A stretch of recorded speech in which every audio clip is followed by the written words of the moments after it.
Hey, what's up, guys? Welcome back to Guys Magic. This is Hunter and Shane. Say what up, Shane? What's up, nerds?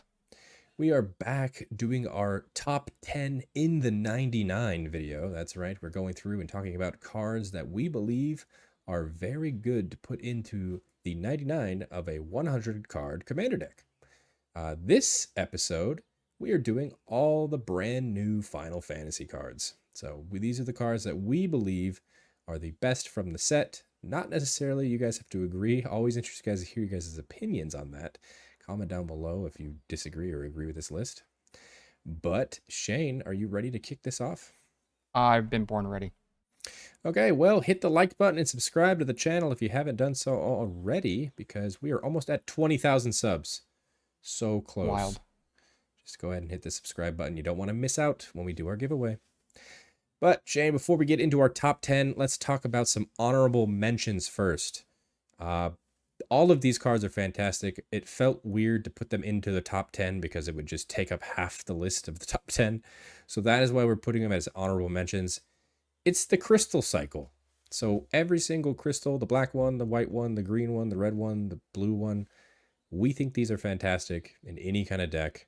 Throw them in, you'll have a blast. Definitely. Making stuff cheaper and giving you some upside. Pretty solid. They're finding a lot of homes right now. Yeah, a lot of homes. I love the fire crystal, giving creatures you control have haste. Love that ability with making things cheaper, like you said.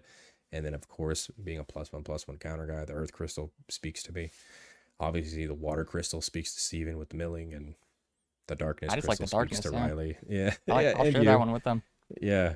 But yeah, like I said, all the crystals, fantastic here.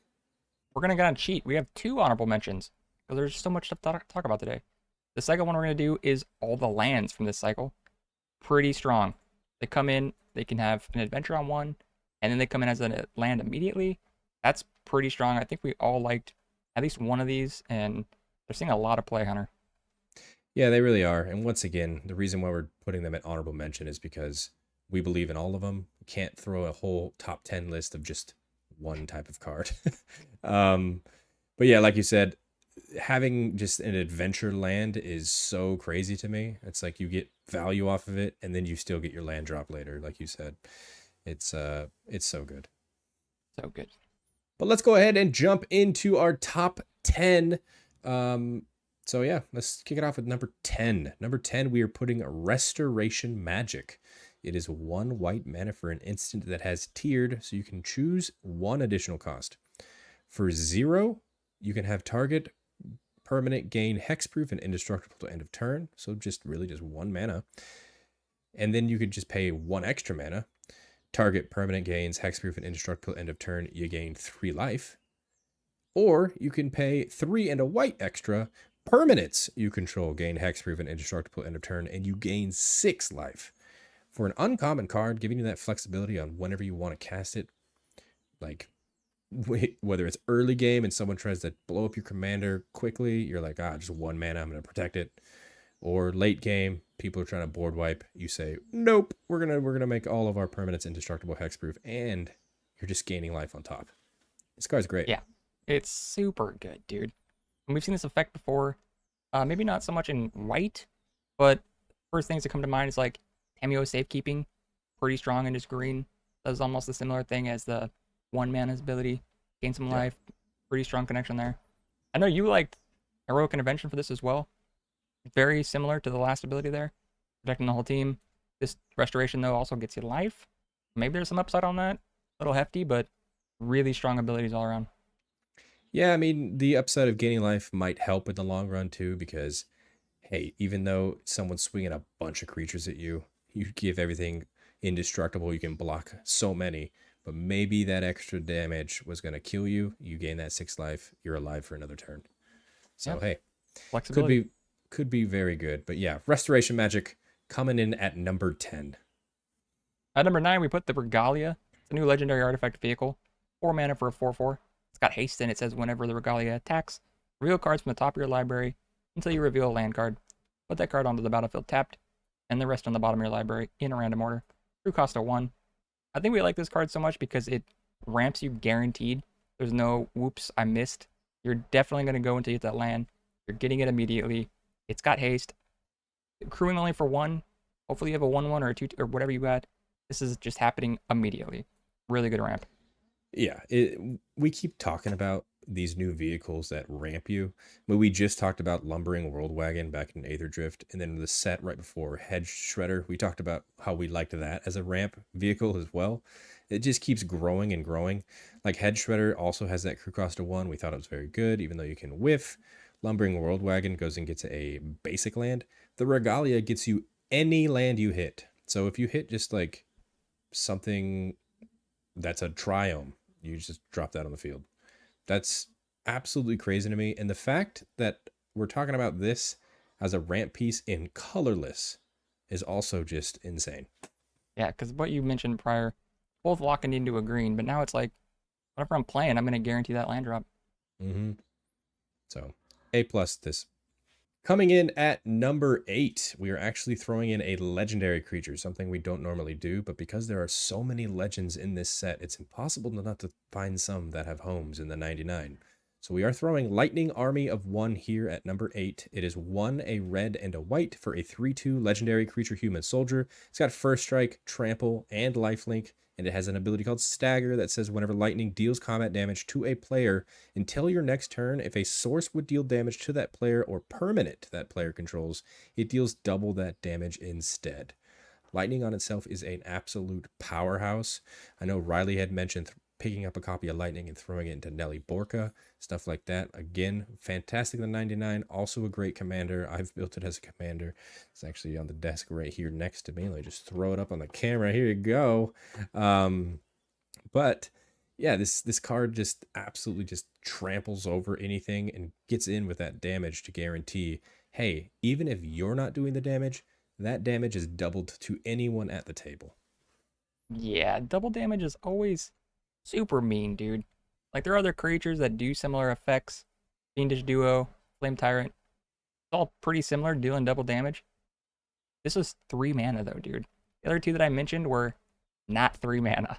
So having this ability that cheap, granted it's only going to be to the one player you attack, I don't think it matters here. Because it's super, super aggressive. It is, yeah. The only keyword missing on this card is haste. Yeah, And if it had haste, the card's busted. Because, like you mentioned, 3 mana comparatively to that 6 and that 5. I understand that those are just static and they just sit there and this has to deal damage. But it's so easy to get in with damage when it has first strike and trample. right. I mean, that So, Fiendish does have first strike, but again, you like you said, 6 mana, very different than 3. yeah. So, once again, Lightning at number 8. At number 7, we put Lock Treasure Hunter, another legendary creature. So, oops, but we really like this one in the 99. 1, a black and a red for a 2/3 human rogue. It says that they can't be blocked by creatures with greater power. And then it also says whenever it attacks, each player mills a card. If a land card was milled this way, create a treasure token. Until end of turn, you may cast spells from among those cards. This card is great. It's going to get you a lot of treasure throughout the game. It's also just going to disrupt your opponents, which, they might need a land drop. You hit that land off of them, you get the benefit, get the treasure. And if you don't hit the land drop from them, then you get to potentially cast the thing. Really strong. I think the only caveat here is that it doesn't help you with casting it color-wise. So you do need to have the colors that, whatever you're going to cast. Luckily, that treasure will help you, but just remember that you need to have the color to cast whatever you're casting. That is true. That is the only downside. But hey, I like the ability of if you mill each person, you get 4 lands, you get 4 treasures. You are now ahead of the curve. That is Oh yeah, insane. I mean, the comp here obviously is professional facebreaker. Whenever one or more creatures you control deal combat damage to a player, you create a treasure token. It's very similar in that lane.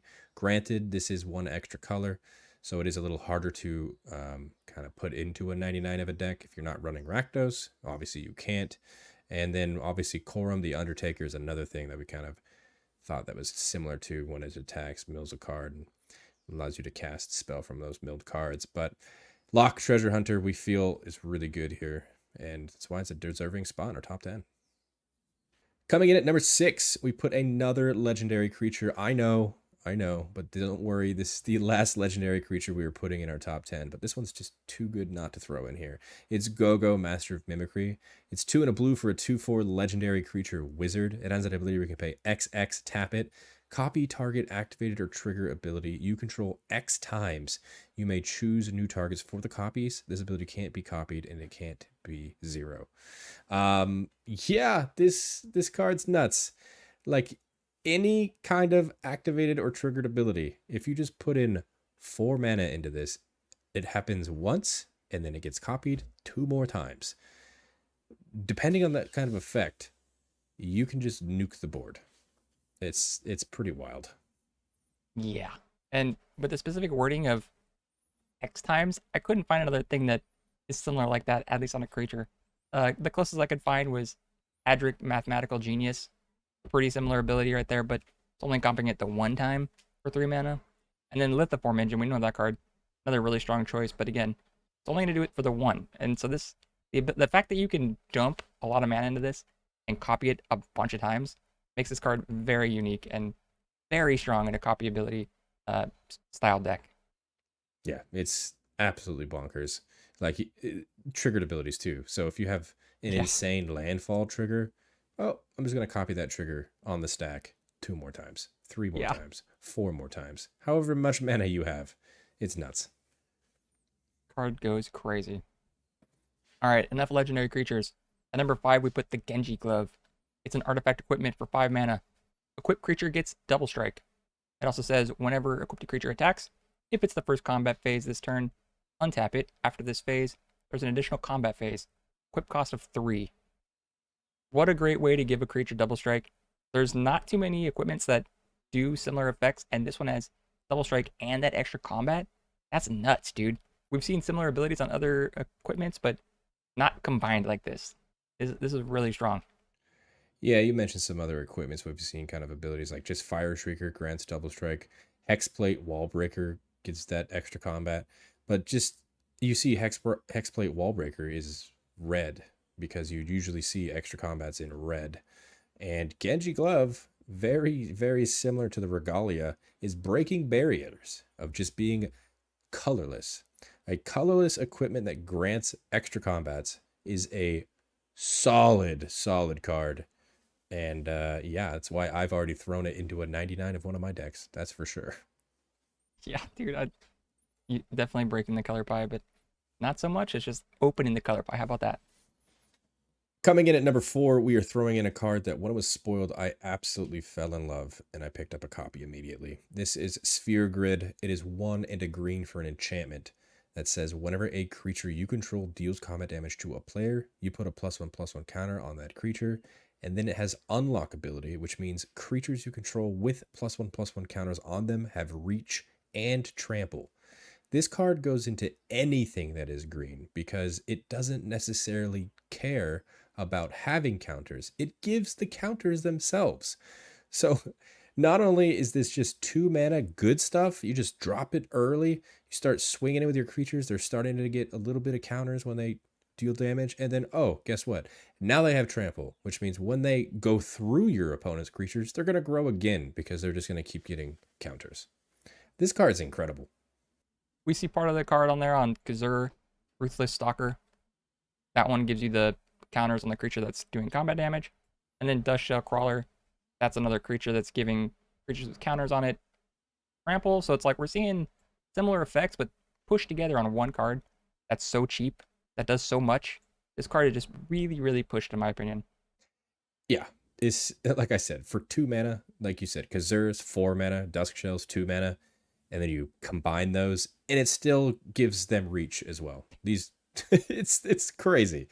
Like I absolutely love Sphere Grid. I feel like you should go out and get your copies now because I feel like this is a card that's going to be going up in price. The card's too good. At number 3, we put Starting Town. It's a land town. It says this land enters tapped unless it's your first, second, or third turn this game. It'll tap for colorless, or you can tap it, pay 1 life, add 1 mana of any color. Super strong land for mana fixing, giving you also access to that colorless so you don't have to hurt yourself. Really strong. There is that stipulation of you really hope you get it in your first 3 turns, but I mean, if not, it comes in tapped, whatever, and it really helps you in the game. Yeah, I think you're the most sad if it's like turn 4 and you get this. Like you're just so bummed. That was True. just 1 turn off. But like you said, Early game mana fixing is so important. And then late game, it just taps for a colorless so you stop hurting yourself. We have comps here. Obviously, mana confluence is something that comes up first. Like you just pay a life, add 1 mana of any color. That doesn't necessarily tap for a colorless, but Spire of Industry also kind of similar. You tap it, pay a life, you can add 1 mana of any color, but you can only activate that if you have an artifact, and then later or whenever you can tap for a colorless. So Starting Town is kind of similar to those two cards, but it is a very, very powerful effect to get your color right away, especially if you're in more than 2, 3 colors. You're really looking to get that advantage of I need my colors to play my stuff. Starting Town, absolutely fantastic here. Yeah, I think if you're playing a 5-color deck, you're probably going to see this a lot going forward. Coming in at number 2, we are throwing in Traveling Chocobo. It is 2 and a green for a 3/2 creature bird. It says you may look at the top card of your library anytime. You may play lands and cast bird spells from the top of your library. And if a land or bird you control entering the battlefield causes a triggered ability of a permanent you control to trigger, that ability triggers an additional time. Now I know what you're thinking. You're like, whoa, whoa, whoa, whoa, whoa. This kind of seems more in line with a specific deck in mind and not necessarily in the 99 of every deck. And that is very true. However, the deck that it goes into, which aka is a landfall deck, I do not care about the bird part of this card. Getting double landfall triggers is insane, and it's in such a powerful effect for 3 mana is absolutely wild to me. I think the theme of this video so far has been just cards that seem a little pushed, at least a little bit in my opinion, because we're seeing comparisons that this card does. Once again, multiple different cards smashed into one. Ancient Green Warden, that'll help you get the double triggers. Augur of Autumn kind of does the casting and playing from top of your library shenanigans. But we get both of those in one card for like way cheap. It's kind of nuts. And like you said, yeah, it's not going to go in every deck, but it'll go in a good amount of decks. Yeah, that Ancient Green Warden effect. You get that for 6 mana. Traveling Yeah. Chocobo is literally half of that.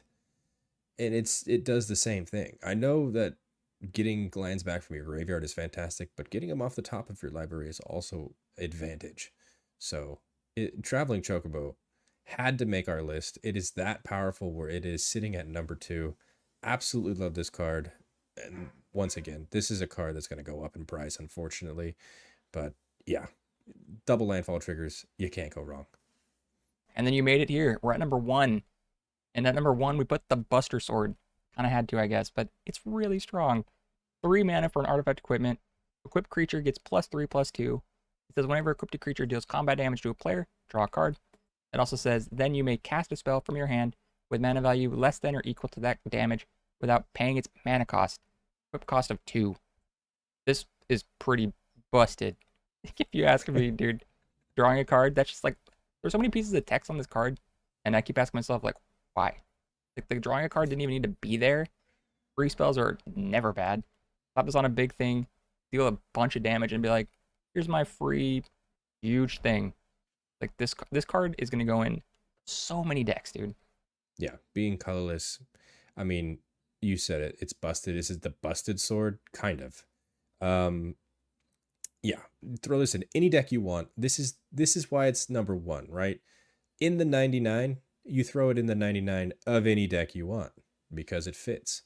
Our comparisons here is like Glamdring. That's another equipment that kind of lets you cast things for free. Sword of Forge and Frontier, once again, lets you kind of cast things for free. And just kind of the sword cycle in general, this is another sword. It's 3 mana, equipped cost of 2, just like the entire sword cycle. Granted, you're not getting that protection from those colors that the other swords do, but hey, +3/+2, just a little extra bump as well. This card is insane. Power creep. Power creep is so real. And of course, the most iconic weapon in all of Final Fantasy is the absolute best card in the Final Fantasy set, in our opinions. But That, that, are you that's shocked? just I'm not shocked. that's number 1 for our top 10 for Final Fantasy in the 99. And that is it. That is our top 10. Did you guys agree with this? Maybe you would have switched the order a bit. Maybe we missed a card completely. Comment down below. Maybe you thought one of the summons. You notice we didn't add any summons. We personally think the summons are great cards, but they do die to removal a lot more than regular sagas. So I feel like those kind of getting to the other points in the saga is a little more difficult to do when people could just go ahead and, I don't know, kill it with a Infernal Grasp. You know what I'm saying, Any, Shane? yeah, Yeah. any Any, removal. And I it, know bad thing we always talk about, like, those removal so sad, but you're investing a lot and it's gonna be bum, dude. yeah, and then there are those big sagas that just get returned from reanimator strategies. We're trying to keep away from certain strategies. I know we talked about the traveling Chocobo as a strategy in itself, but that card is just super busted. But yeah, once again, comment down below what should have made the list that we didn't actually add. What would something you would have removed out of our list? Always interested to hear your guys' opinions. Hit the like button and subscribe to the channel if you haven't done so already. Once again, almost at 20,000 subscribers at the time of recording this video. So, follow us. Speaking of following us, check the links in the description. You'll find all those social media links. Follow us on those as well. And on the screen right now, those are all of our Patreon subscribers. Thank you guys so much for your added support. It really does mean the world to us. If you guys wanted to check out what they're seeing, which is not here on YouTube, including early access content, exclusive content, and a bunch of other cool stuff, again, check the link in the description and consider subscribing. And a very special shout out to our Gains Indestructible tier, starting with Aaron Hill, Aaron Martin, Brian Ganella, Daryl Tripp, Demarion Turner, Dr. Rome, Jimmy Ward, Kevo, Larry Killian, Samuel Abbott, Thrifty PSGR, and William Colombo. You guys are awesome. Appreciate every single one of you. And until the next video, I hope you guys have a great rest of your day. Peace. Bye-bye.